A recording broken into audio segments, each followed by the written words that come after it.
మహిళలు ఉచితంగా బస్సులో ప్రయాణం చేయడాన్ని ప్రధానమంత్రి గారి స్థాయిలో జీర్ణించుకోలేకపోతా ఉన్నాడు. తప్పేంది, కొన్ని రాష్ట్రాలు అక్కడ నుండి మహిళల మీద వారికి ఒక ఆర్థికంగా ఉపయోగపడాలనేటువంటి ఆలోచనతోటి ఉచిత బస్సు సౌకర్యం కలిగేసింది. వాస్తవంగా దీనికి మెట్రోకు సంబంధం లేదు. మెట్రో ప్రయాణికుల సెక్టర్ మెట్రో ప్రయాణికులదే.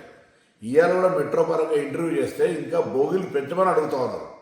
అది వదిలిపెట్టి ప్రధానమంత్రి గారు రాజకీయపరమైనటువంటి లబ్ధికి సంబంధించిన విషయంలో ఆలోచన చేస్తూ ఉన్నారా?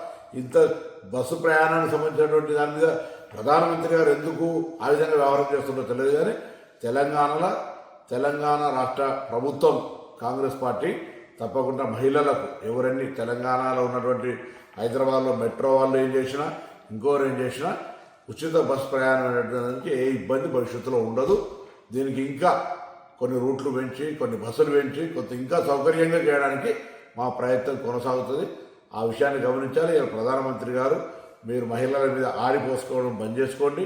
ఈ విధంగా ఉచితంగా బస్సు ఇచ్చేంత మాత్రాన మీకు నష్టం జరుగుతున్నట్టు అజీర్తైనట్టు మాట్లాడితే మంచిది కాదు. ఇటువంటి చిన్న పరమైన వ్యాఖ్యలు చేసి ప్రధానమంత్రి స్థాయికి దిగజార్చుకోవద్దని ఈతో చెప్తాను. వాస్తవంగా దీనికి మెట్రోకు సంబంధం లేదు. మెట్రో ప్రయాణికుల సెక్టర్ మెట్రో ప్రయాణికులదే. ఇవాళ కూడా మెట్రో పరంగా ఇంటర్వ్యూ చేస్తే ఇంకా బోగిలు పెంచమని అడుగుతూ ఉన్నారు. అది వదిలిపెట్టి ప్రధానమంత్రి గారు రాజకీయపరమైనటువంటి లబ్ధికి సంబంధించిన విషయంలో ఆలోచన చేస్తూ ఉన్నారా?